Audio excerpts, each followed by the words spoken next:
termasuk tanda-tanda orang yang dijauhi oleh Allah itu orang tersebut akan disibukkan oleh Allah dengan urusan dunianya, sehingga dia semakin berat melakukan kebaikan. Hobinya dunia saja. Pokoknya kalau udah urusannya dunia mau 28 jam dia siap. Sehingga apa? Dengan kesibukan inilah dia semakin jauh kepada Allah, dan kalau sudah jauh kepada Allah maka dia akan jauh dari rahmat Allah. Sehingga kalau jauh dari rahmat Allah, maka orang tersebut akan hidup dalam kesusahan.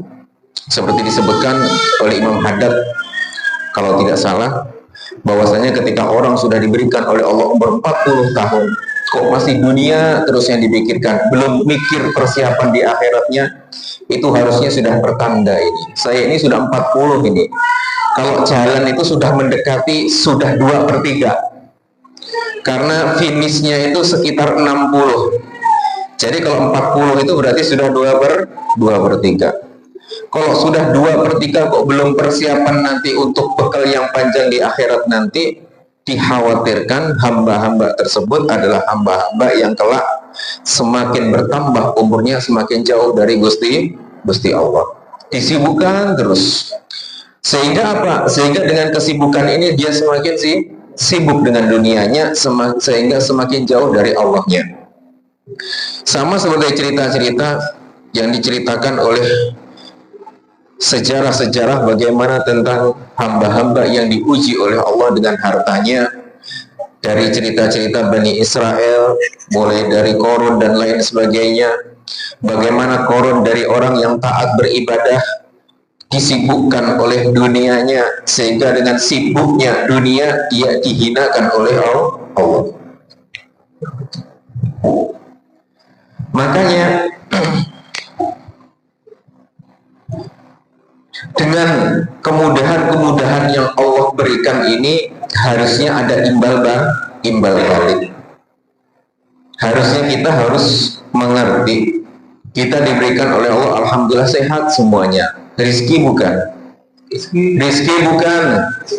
Alhamdulillah di sini nafas gak pakai beli. Coba kalau nafasnya pakai tabung oksigen, sekali ngisi yang kecil itu 75.000 kali berapa hari, kira-kira sengsara tidak?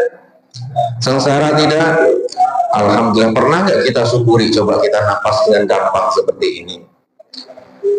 Kadang kemudahan-kemudahan itulah yang menjadikan hamba tadi lalai sehingga lupa kepada Allah. Sehingga karena dikasih yang mudah-mudah itu gampang lupa, akhirnya Allahnya ngasihnya yang susah-susah biar ingat. Contoh, dikasih gigi sehat 40 tahun, pernah nggak disyukuri giginya? Mungkin makan nggak baca bismillah itu biasa.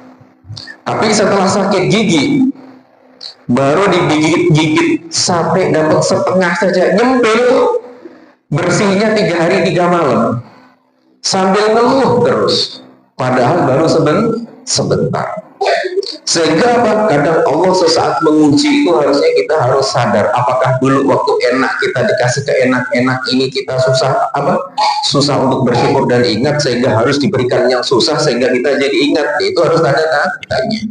Bukan berarti kesusahan itu Allah tanda tidak ada, tidak. Allah itu maha adil. Tidak ada ceritanya Allah nggak adil kepada hambanya, itu nggak ada. Semuanya adil, semuanya sama. Dikasih oleh Allah rizki yang sama, dikasih oleh Allah dengan kesehatan yang sama, semuanya diberikan oleh Allah rizki, dikasih rizki semuanya. Yang sujud dikasih rizki, yang gak sujud dikasih rizki, orang Islam dikasih rizki, orang kafir dikasih rizki semuanya. Yang tidak dikasih kepada mereka apa? Iman.